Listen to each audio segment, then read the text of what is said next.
आपने लव जिहाद के बारे में तो बहुत सुना होगा, लेकिन आज हम आपको लव जिहाद नहीं, जमीन जिहाद के बारे में बताएंगे। लेकिन इसी देश के बेहद संवेदनशील राज्य में अगर ये जन्मसिद्ध अधिकार सिस्टम के ही आशीर्वाद से जिहाद का एक हथियार बन जाए तो आप क्या कहेंगे? इस राज्य का नाम है जम्मू कश्मीर। ये वो जिहाद है जिसके दम पर पाकिस्तान भारत को तोड़ने का सपना वर्षों से देख रहा है। सवाल यह है कि क्या ये जम्मू की हिंदू बाहुल आबादी को मुसलमान आबादी से बदलने की साजिश थी?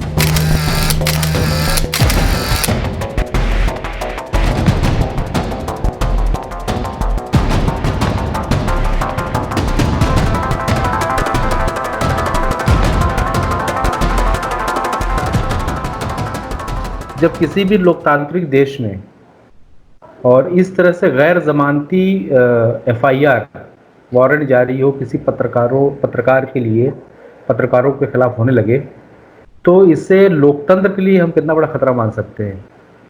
देखिए, ये बात बहुत क्लियरली समझ लेनी चाहिए और मैं हमेशा ये कहता रहा हूं कि मैं प्रेस की आज़ादी का हामी हूं। मैं प्रेस की आज़ादी के साथ खड़ा हूं हमेशा।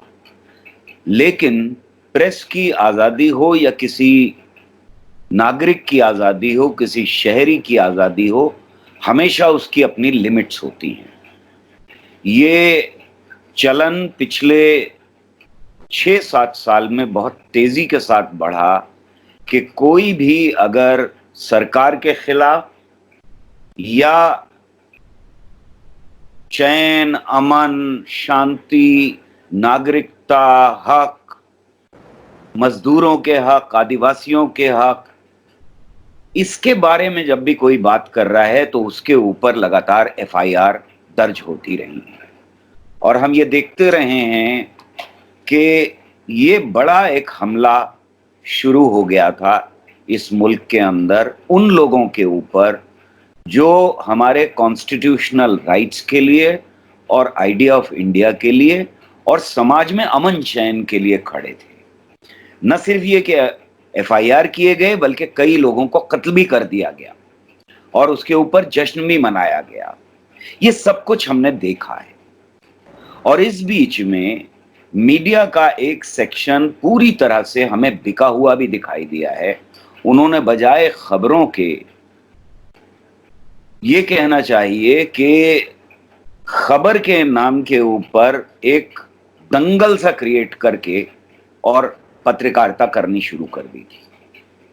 और ये कुश्ती जो वो करते थे, टीआरपी के लिए करें या अपने आकाओं के लिए करें, उसने पूरी तरह से प्रेस की जो क्रेडिबिलिटी थी, प्रेस में जो लोगों को विश्वास था, जो लोग ये सोचते थे कि उन तक खबरें पहुंच पाएंगी, उनका वो विश्वास पूरी तरह से टूट गया। अब सवाल यह है कि ये साहब या 2-3 जो अभी हुई हैं एफआईआर, ये कौन? ये वो लोग हैं जो लगातार नफरत फैलाते रहे हैं। और मेरा मानना यह है कि अगर कोई नफरत समाज में फैला रहा है और खास तौर से वो आदमी नफरत फैला रहा हो जिसके हाथ में ये पावर है कि वो लाखों लोगों तक पहुंच सकता है, उसे ज्यादा जिम्मेदारी के साथ उस पावर को इस्तेमाल करना चाहिए था।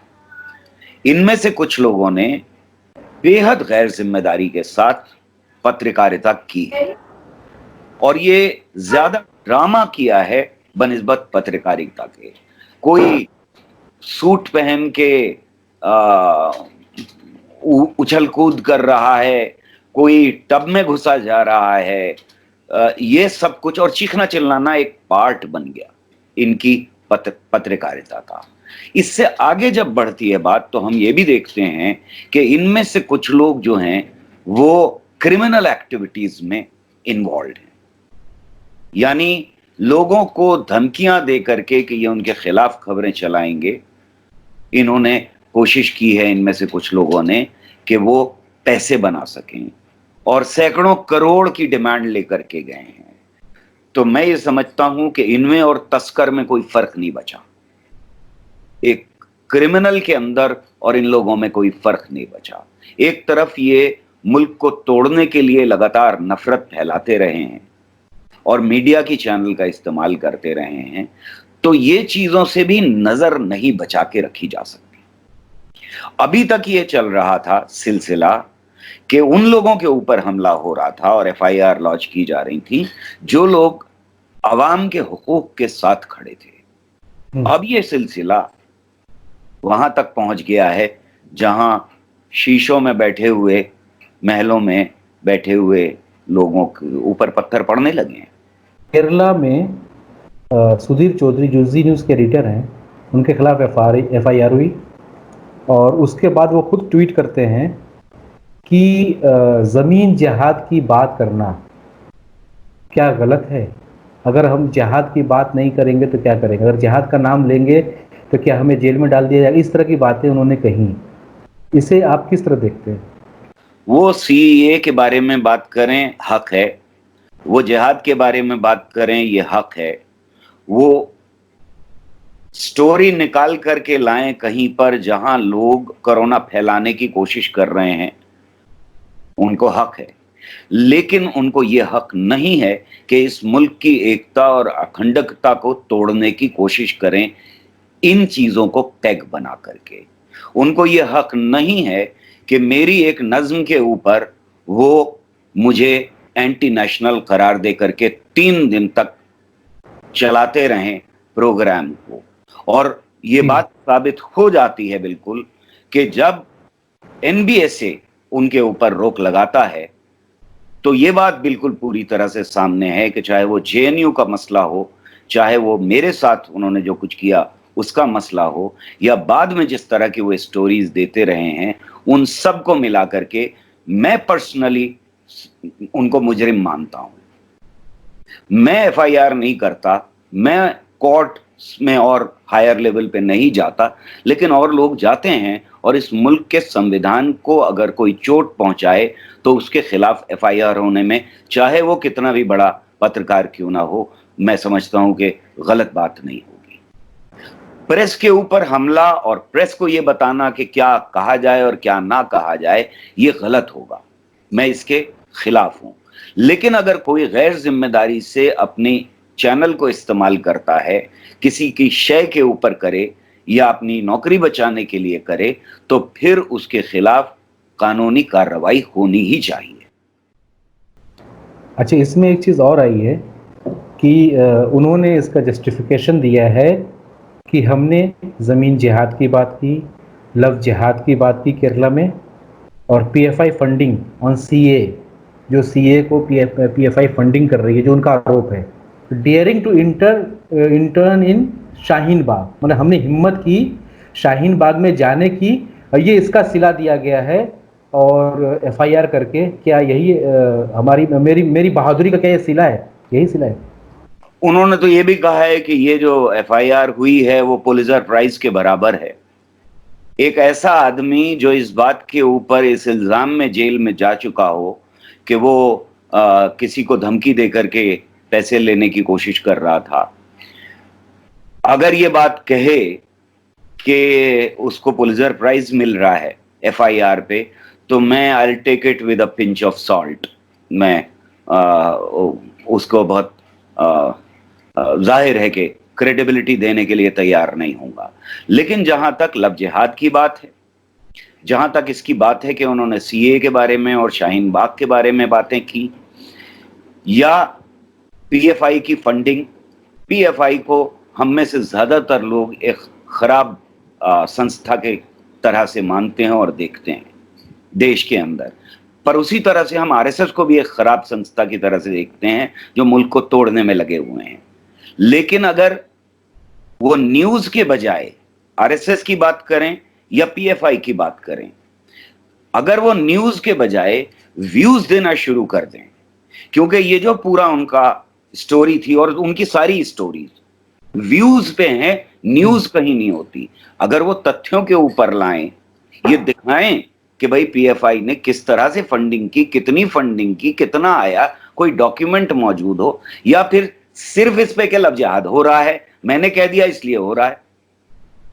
और मेरा मकसद अगर ये है उन स्टोरीज को करने का कि मुल्क के अंदर मुसलमानों के और हिंदुओं के बीच में दरार पड़ जाए या दरार बड़ी हो जाए, तब फिर परेशानी है। फिर मुल्क के संविधान को एक्ट करना ही चाहिए और उन पर कानूनी कार्रवाई होनी ही चाहिए। क्या आप मानते हैं कि जिस तरह से लोगों की लिंचिंग हो रही है, वायलेंस हो रहा है, जिस तरह से लोगों को मारा जा रहा है सड़कों पे दौड़ा दौड़ा के, पुलिस के जरिए, सिविलियंस के जरिए, कहीं ना कहीं उसमें मीडिया का बहुत बड़ा हाथ है एक नैरेटिव सेट करने में, लोगों के अंदर गुस्सा पैदा करने में? देखिए, अगर मैं स्टोरी कर रहा हूं, मान लीजिए मेरी लिंचिंग हुई है, किसी की लिंचिंग का पता लगा मुझे, और मैं जाऊं और स्टोरी करूं, और मैं उसमें जो लिंच कर रहे हैं उनको हीरो दिखाऊं, तो फिर ये जबरदस्त माहौल बनाने की बात है उसके फेवर में कि और लोग लिंचिंग में उतर आए। अगर कोई गैर जिम्मेदारी की एंटी सोशल बात कर रहा है, एंटी कॉन्स्टिट्यूशनल बात कर रहा है, एंटी इंडिया बात कर रहा है, और मैं उसको हीरो बनाने की कोशिश करूं, जो की गई है, फूलों के हार डाले गए हैं, आपने उसको कवर किया है, आप गए हैं, उन लोगों को इस एंगल से कवर किया गया है कि बहुत अच्छा हुआ कि ये लिंचिंग हो गई, आपने जस्टिफाई किया है, घरों के अंदर घुसना लोगों का जस्टिफाई किया है, किसी को कत्ल कर देना जस्टिफाई किया है। ये एंगल्स रहे हैं स्टोरीज के। तो फिर मुल्क के अंदर एक ऐसा माहौल पैदा होता है जिसमें जाहिर है कि लोग जो एंटी सोशल हैं वो हीरो बन जाते हैं, और तब ये गैर जिम्मेदारी की बात होती है किसी भी चैनल की तरफ से या किसी भी पत्रकार की तरफ से कि वो ऐसी स्टोरी करे। और हमें मालूम है कि बहुत सारी इनमें से फेक स्टोरीज की गई हैं जिनमें बाद में माफी मांग ली गई है, लेकिन वो माफी की आवाज इतनी हल्की होती है कि जो चलाने वाले हैं उन स्टोरीज को वो लगातार चलाते ही रहते हैं और वो स्टोरीज फैलती जाती हैं, माफी नहीं आती। तब तक एक नैरेटिव सेट हो चुका होता है। तब तक एक नैरेटिव सेट हो चुका होता है। जी जी। और अच्छा, एक चीज़ और है, उनका ये भी कहना है कि कुछ हद तक मैं भी एग्री करता हूँ, कुछ हद तक नहीं एग्री करता हूँ, कि प्रेस की आज़ादी पर हमला है इस तरह से FIR करना, तरह हमारी, क्योंकि उनकी एक सोच है कि हम जो कर रहे हैं देश के लिए कर रहे हैं, ठीक है। तो अब यहाँ पे एक सवाल ये आता है, राष्ट्रवादी चैनल, ये जो चलन चला हुआ है कि हम राष्ट्रवादी पत्रकार हैं, राष्ट्रवादी चैनल है, पत्रकारिता में राष्ट्रवादी होना ये कितना जायज़ है? राष्ट्र का क्या मतलब है? राष्ट्र का मतलब होता है वहां के लोग, वहां की जनता, किसी भी देश के अंदर, और वहां के सारे लोग। वहां के किसी एक समुदाय को आप राष्ट्र नहीं कह सकते, वहां पे किसी एक तरह के बोली बोलने वालों को आप राष्ट्र नहीं कह सकते, वहां के किसी एक तरह की संस्कृति में पनपने वालों को आप राष्ट्र नहीं कह सकते। वहां के सारे लोग राष्ट्र होते हैं। वहां की सरकार राष्ट्र नहीं होती, ये समझने की कोशिश करनी चाहिए हम में से हर एक को ये मालूम होना चाहिए कि राष्ट्र किसी भी लोकतंत्र के अंदर वहां की जनता होती है, वहां के अवाम होते हैं। अगर आप उन अवाम के बीच में दरार डाल रहे हैं तो उसके लिए कानून मौजूद हैं, चाहे आपने उसके लिए चैनल का इस्तेमाल किया हो, चाहे आपने भड़काने के लिए लोगों को किसी और तरह से कोशिश की हो।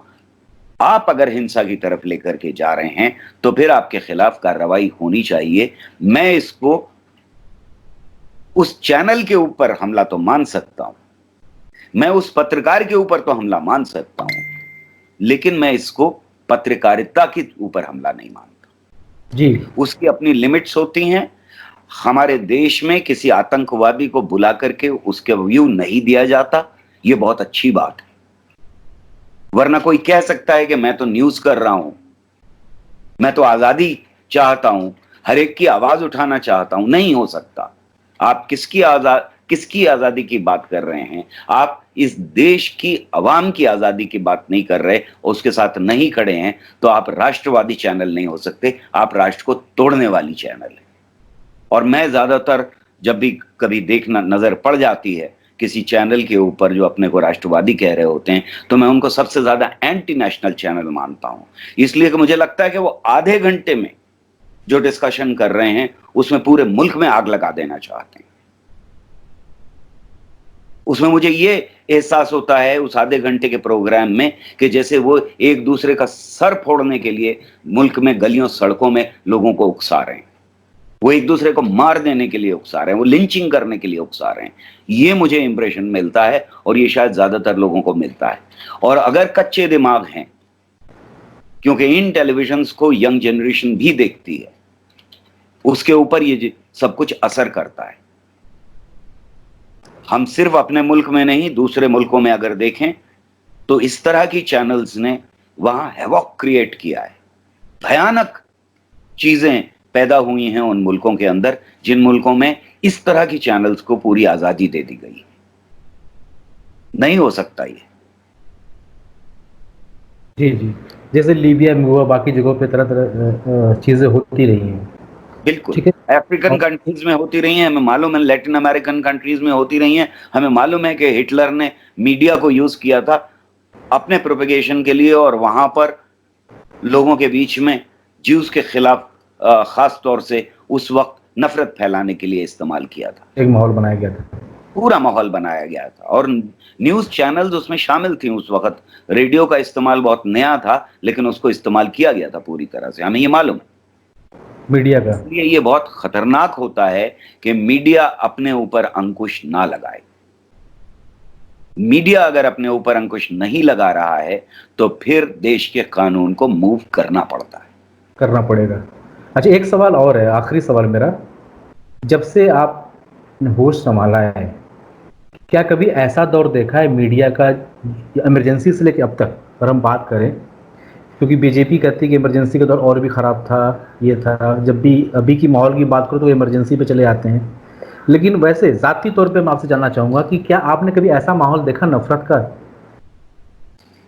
मैं दो बातें कह रहा हूं इसमें। पहली बात तो यह है कि अगर इमरजेंसी की तरफ हम जा रहे हैं, पलट के देख रहे हैं, तो हम यही तो कह रहे हैं कि बहुत बुरा हुआ। और अगर उसके कुछ एलिमेंट्स हमको आज दिखाई दे रहे हैं, जैसा इमरजेंसी में हुआ था वैसा होता हुआ अगर आज दिखाई दे रहा है, तो हमें उसको बुरा कहना चाहिए और उससे बचना चाहिए। दूसरी बात यह है, जो आप मेरा एक्सपीरियंस पूछ रहे हैं, बचपन से लेकर आज तक, 92 में भी जब मूवमेंट चल रहा था बाबरी मस्जिद को गिराने का, तब भी इतना बुरा हाल नहीं था जितना आज दिखाई दे रहा है। वो तो मुझे भी याद है। और उसकी दो वजह हैं मेरे ख्याल में। हमारे मीडिया ने पूरी तरह से गिव अप कर दिया है। वो जो इमरजेंसी के दौरान कहा गया था कि वो लेट गए थे, तब ऐसा नहीं हुआ था, क्योंकि अखबारों में जो छपता था वो अगर गवर्नमेंट उसके ऊपर ड्यूरिंग इमरजेंसी एतराज करती थी तो एक तरीका निकाल लिया था प्रोटेस्ट करने का कि उसे काला कर देते थे उस जगह को। ये प्रोटेस्ट था जो मीडिया इमरजेंसी के दौरान लोगों तक पहुंचा रहा था। आज इसका बिल्कुल उल्टा हो रहा है। आज सरकार से सवाल ना करके ये चैनल्स जो अपने को राष्ट्रवादी कहते हैं, जिनको मैं एंटी राष्ट्रवादी कहता हूं, वो सारी चैनल्स लोगों की आवाज के बजाय, सरकार को क्वेश्चन करने के बजाय ऑपोजिशन को क्वेश्चन कर रही हैं।